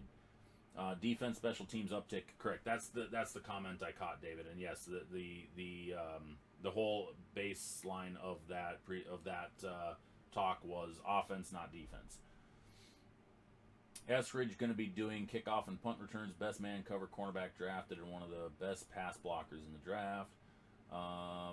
Zeus. Message retracted. Trey Brown, my bad. Did you guys see the quarterback rating when Brown was in man coverage? Julian Edelman will be in Tampa once OTAs are done. David, no, I didn't. I just heard he's pretty good. Awesome. Senior Bowl. I want to say it was 29.6. Insane number. Pete said he was going to try and start him on left side. Him and Reed, I could see that. Aikilo is a question mark for me. The Echo was in and out. Doge is almost at 60 cents. And we cap off the current comment board with Dogecoin is almost at 60 cents. Yeah, I'm not hating that. I mean the Dogecoin part. Fire comments today, guys. Loved it. Okay. So, for those of you that jumped in later, that didn't catch it earlier, the product for our loyalty rewards breaks in May that we're going to rip at the end of May for the qualifiers is going to be impeccable basketball. 2020-21 impeccable basketball. I don't have the price structure for it yet, but I know it's good. I'm still negotiating that. I have it at least to an under point, but I don't want to say anything as far as price-wise what it's going to be, but it's going to be good. It's going to be in that range of the National Treasures, I believe. So, yeah. Break night tomorrow night. Make sure you guys get your spots. We've got fire that we are ripping tomorrow. It's going to be insane. I can't wait. Dude, I'm so stoked for this. And then, again, for anybody that missed it, I did make a change to the rewards, the loyalty rewards break every month. If you participate and run the table through the entire month, which would be 20 breaks, is I think on average is what we're going to do per month. If you participate in every break in the month, you will then gain eligibility for a bonus spot that you can purchase in the loyalty rewards break. That does include participating in the loyalty reward break for the month. That is one of the breaks that you have to make sure that you're in. So the first month that you participate, if you don't qualify for the rewards break to start with, you can't get the 2 spots to end that month. So you have to have participated in the rewards break to start the month, because the rewards break from April qualifies as a May break. The rewards break from May qualifies as a June break, and so on and so forth. Albert, I'm aiming for 4 o'clock. I don't know for sure. I have a meeting up in Bellevue tomorrow afternoon. So it's going to be as quick as I can get there and get back. So I mean, not as quick as I can get there. It's as quick as I can get back from Bellevue. My goal is to be 4 o'clock, but I will update everybody on social media, so just be watching. It could be 5 o'clock we get started. The goal is to have everything sold out, so that last week going until 10:30 at night was 6 hours. I was 6.5 hours I was on live stream last week. I would prefer to knock that down to the 3 to 4 hour range would be fantastic, which means we got to get these spots selling out. So if you guys have friends that enjoy breaking, get them in here. Get your buddies in here. Get everybody that you know into these breaks. Let's get these things crushed. Let's get these things ripped. Let's pull some damn fire. And let's have a fun night of group breaks tomorrow night. Which, by the way, I got to flip that around. It's going to be insane. Chronicles. Diamond Kings first off the line. Bowman Hobby. And those Chronicles boxes were hobby. Crown Royal is going to be epic. National Treasures football. This is the best lineup that we've had for breaks to start break night in our young time of doing break night. It's just going to be amazing. Okay, so our box that we are ripping tonight, guys. Once I can get everything out of the way, because I got cords kind of dangling right here.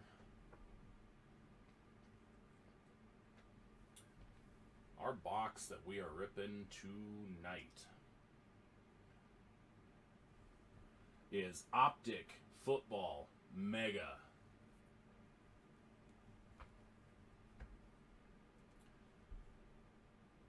I picked this up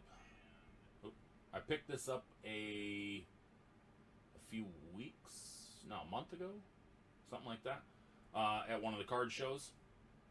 Got a pretty good deal on it. They're retailing right now, I want to say, for about $250. So we are obviously wanting to pull a monster out of this. And damn. Don just sent me his picture of his 2 first Bowman First Edition packs that he won from the last break night.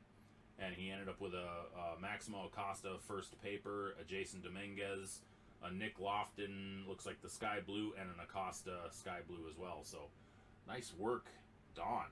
Fantastic. I love giving away stuff.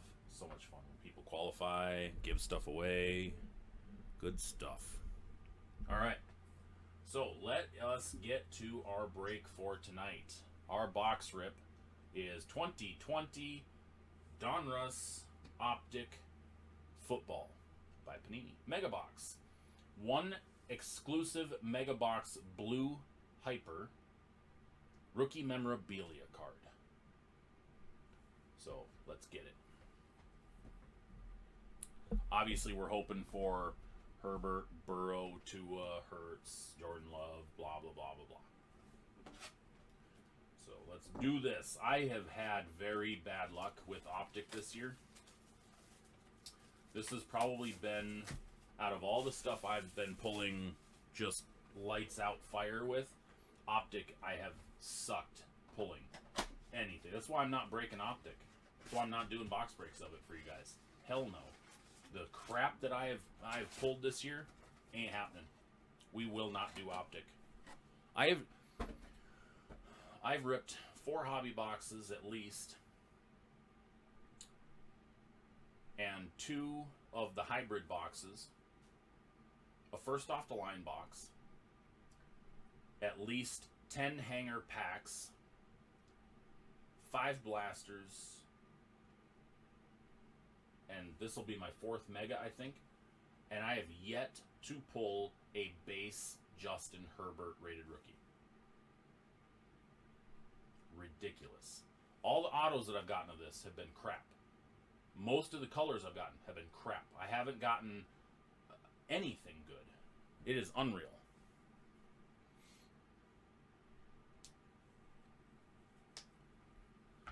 All right, so let's start and hope that I can pull a Justin Herbert base rated rookie for a change.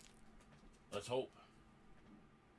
Started off, Marquise Brown, Drew Brees, rookie of Harrison Bryant in that blue hyper, and then a base rookie Darrell Taylor.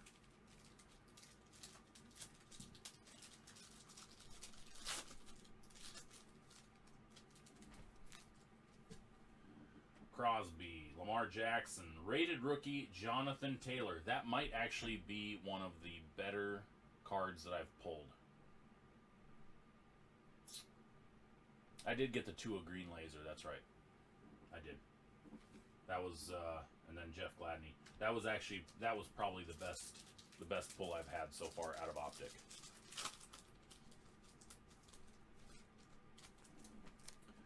Tom Brady, DJ Chark, LaVisca Chenault Jr. Silver Hollow,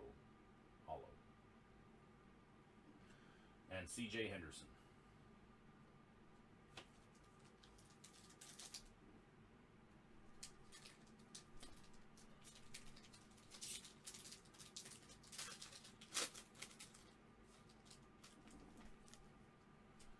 Matt Ryan, Cam Newton, Tua! There we go. Tua in the blue hyper. This is already the best box that I've opened. LaVisca's going to be an increase in production, absolutely. Yatur Gross Matos. Just don't know if his fantasy value is going to carry over, because there's not really Jacksonville Jaguars fans in existence. I mean, let's be real. There aren't really Jacksonville Jaguars fans. I've only met one that I can recall. Joe Mixon, Jason Kelsey, Dominators, Adam Thielen insert. Cesar Ruiz.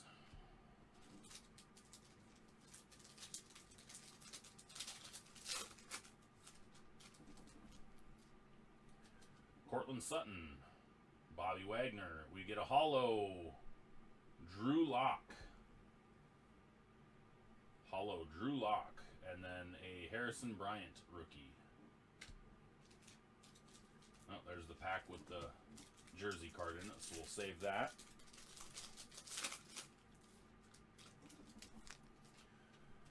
Double Aaron Rodgers, Derrick Henry. We get a blue rookie of Andrew Thomas. And then Zach Moss, rated rookie.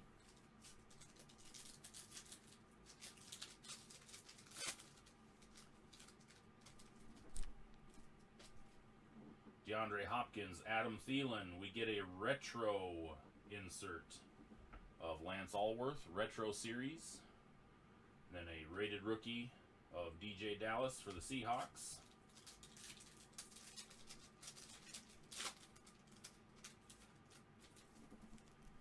Tyler Boyd, Miles Sanders, rated rookie blue hyper, Lynn Bowden Jr.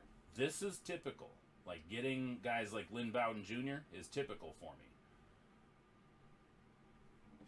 And then Devin Asiasi, base rookie. All right, last pack, which has our jersey in it. Josh Allen. We get Devin Asiasi, blue again. Andrew Thomas. And here we go, our jersey card. I think it goes... Nope, it does go this way. Broncos, rookie phenoms, KJ Hamler. Yeah, that's typical for me for Optic. Guys like KJ Hamler. KJ Hamler, Jerry Jeudy, been pulling a lot of their parallels, autos, that kind of stuff.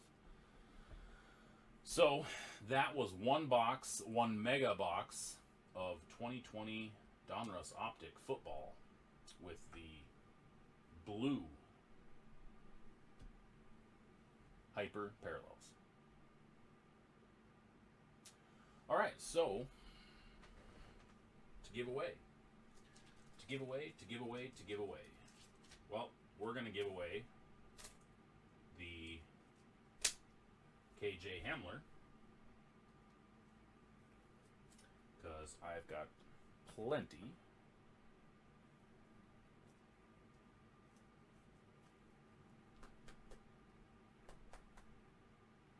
KJ Hamler.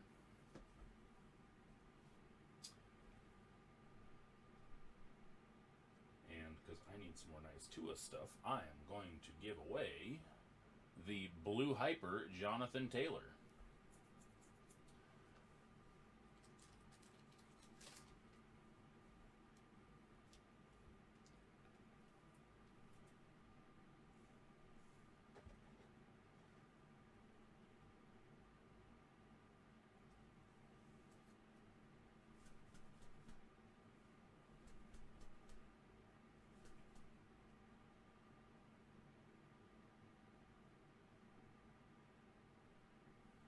Shane, you hit a blue 150 in my box. Was also first auto, but a pitcher. Oh, okay, gotcha. I thought you were talking about an optic. I was like, wait, what? All right, so we're going to do the KJ Hamler jersey and the Jonathan Taylor blue hyper are going to be our giveaways for tonight.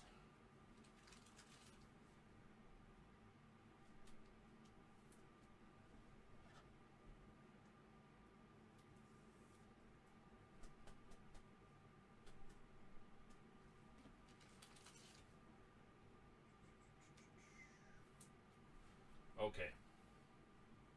Just want to move some stuff out of the way here real quick, and then I will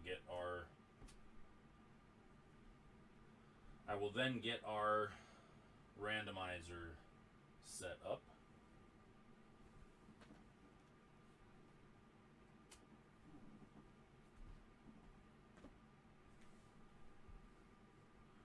Which, by the way, I'm going to put this stuff out since tomorrow is break night already.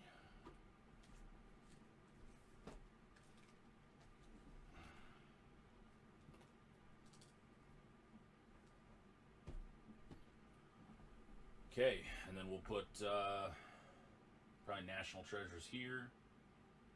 Chrome will go, or Crown Royal will go here, and NT will be laying on the table first, because that's going to be our first break of the night anyways.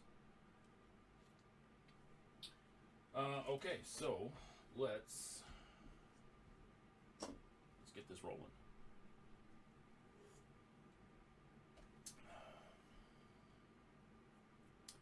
Where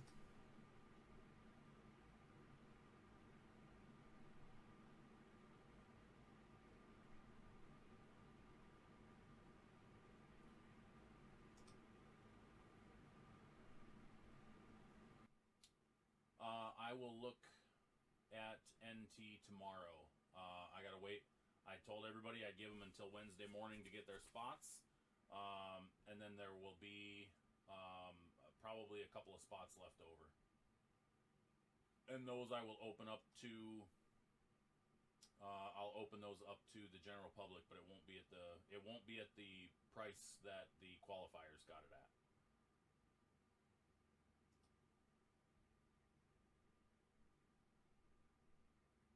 I can't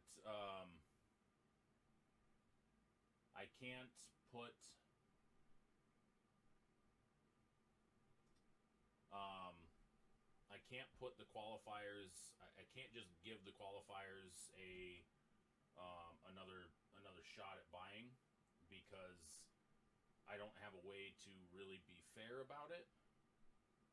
So I'm just going to open it up for the general public at a higher spot, or at a higher price. If qualifiers want to buy it at the higher price, then they can. But I'm not going to try to figure out a way to pick and choose who could get more than one spot, because that, I don't know, it just doesn't seem fair. So if anybody wants to buy it at the higher spot, which I've got to go through and I've actually got to decide what that higher spot's going to be. It's not going to be outrageous. I mean, it's not like it's going to be $200 a spot, but it's going to be more than what people paid for the loyalty reward program. Okay, so if you want to get entered for the drawing tonight, Zeus has already beat me to it. Just type me in the chat, M-E, type me in the chat, and I'll get you entered. So Zeus starting things off.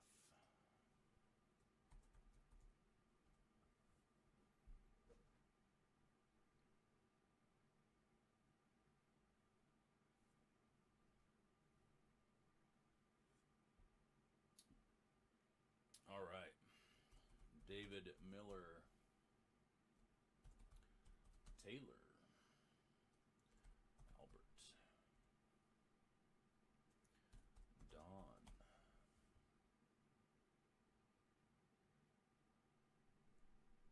Shane.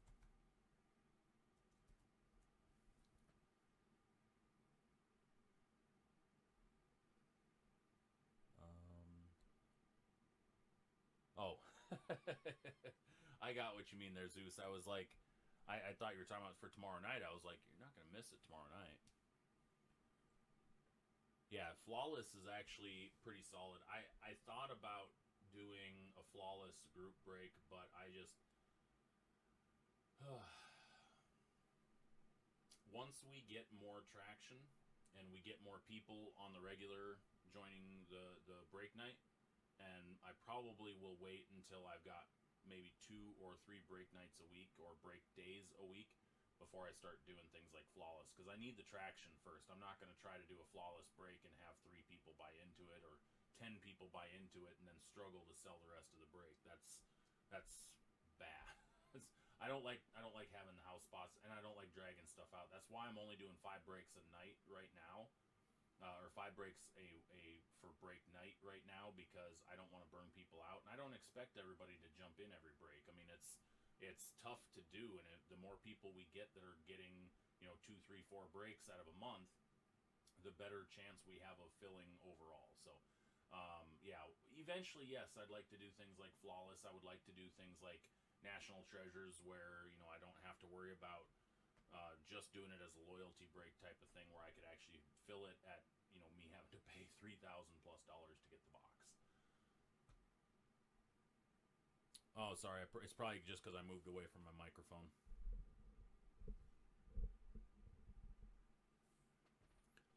But yeah, so like I said, eventually, like to get to a point where we're filling breaks on the regular, and yeah, just being able to do things like National Treasures and Flawless and Impeccable and some of those high-end products, Definitive and whatnot, where we've got enough traction that we could, we could do like National Treasures. I would love to do 100 spotters because it can break the price down really well, and we could do some we could get some really creative ways of doing it. But like if we try to do 100 spotter in National Treasures, on average, the 55 people that have joined breaks so far, on average that would have to be 2 spots per person, and I don't expect everybody to get into a break like that.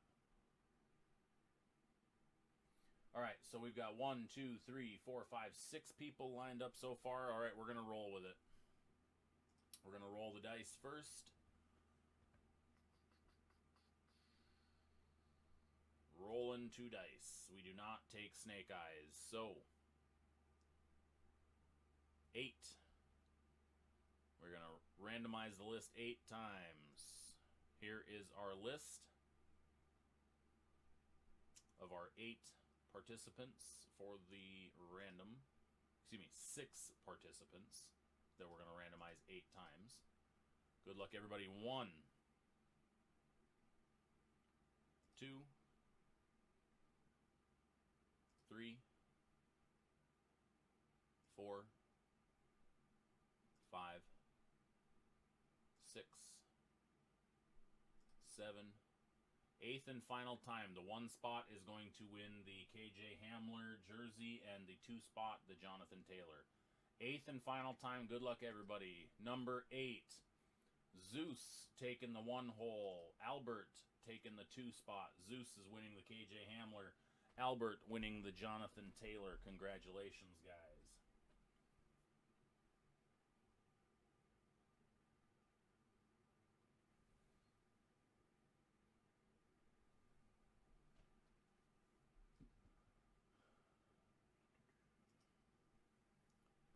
Congratulations, winners. So, make sure you guys get on tomorrow. Again, like I said, I don't know if I'm going to be on right at 4. It's whenever I get back. If I'm back before 4, fantastic, then we'll go live at 4. But if I'm not back before 4, as soon as I get back, I'm leaving everything set up so that I can just fire it right up when I get home. But yeah, it's gonna be it's gonna be a fire night. So like I said, get your buddies involved in this. Anybody that you know that enjoys breaks or wants to try breaking for the first time, get them in. We've got plenty of spots left. The Diamond Kings break is a sleeper. Both hits in each box are numbered out of 20 or less. Just keep that in mind. And they've actually got some sleeper value. I was looking at some of the stuff, and it's surprisingly, is 50, 60, 80, 100 plus dollars for some of those. Even some of the rookies and stuff, even being non-licensed, you can get like Brian Hayes auto out of 10 is going for $200. So pretty good stuff. I like the Diamond Kings, the first off the line. It's like I said, it's definitely a sleeper product. Definitely check that one out. Let's get those the random filled, and then get your PYT spots. If anybody that's on right now has not gotten their loyalty rewards spot in National Treasures, I highly advise getting it done tonight, because like I said, there's a couple spots left from those loyalty spots, and those will go to the general public tomorrow. One other thing I'm going to mention while I've got you guys here on the website. What I'm going to, I was talking to a few people about this. Zeus brought this up to me, Don brought this up to me, and a few other people asked me about consignments. I'm going to, in May, I'm going to open up doing some consignments. I gave this a lot of thought. In the Sports Stuff Hub card shop, I'm going to create a tab for consignments. And the consignments are going to strictly be for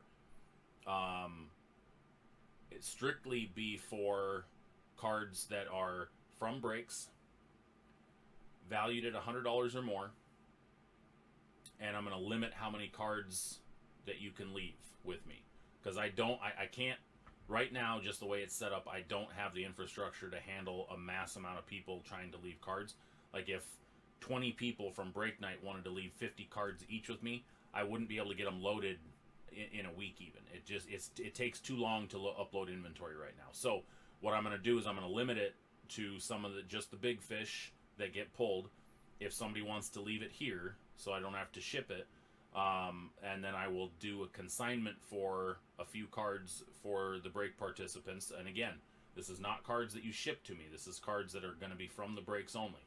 And then I'll sell them on the website and at card shows, and it would just be a 10% fee and plus shipping. So the shipping is going to come out of it, obviously, and then the 10%, which will turn out to be a little bit less than what eBay's charging right now anyways. But that way it's covering my fees and all that kind of stuff. So I mean, literally after my fees, it would be about 6% for me. So so not a whole lot, but it's going to be an opportunity for some people to sell some of their bigger cards.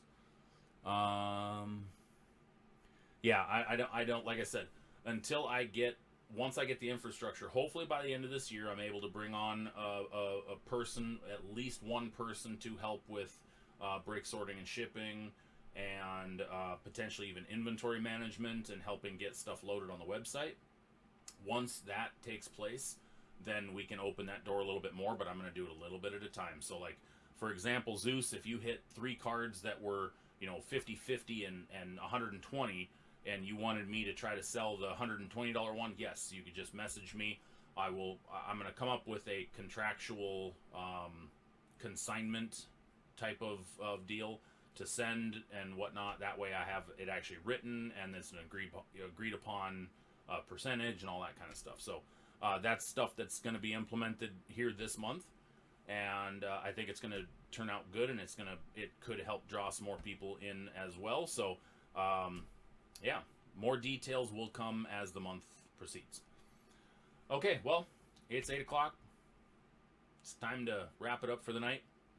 I want to thank everybody for joining me tonight and sitting through listening to my annoying voice and staring at this ugly mug all night. And appreciate you guys more than you'll ever know. And thank you. We're going to continue to grow this. We're going to continue to grow the show. We're going to continue to grow Break Night. We're going to continue to grow the card shows. We're going to continue to grow the website. Sports Stuff Hub in 21. We are anticipating big things this year, and you guys are a base foundation for that continuing to grow. So I want to thank all of you, and I will see, hopefully, all of you tomorrow night on Break Night. And, yeah, talk to you guys later. Have a good night. Stay safe out there.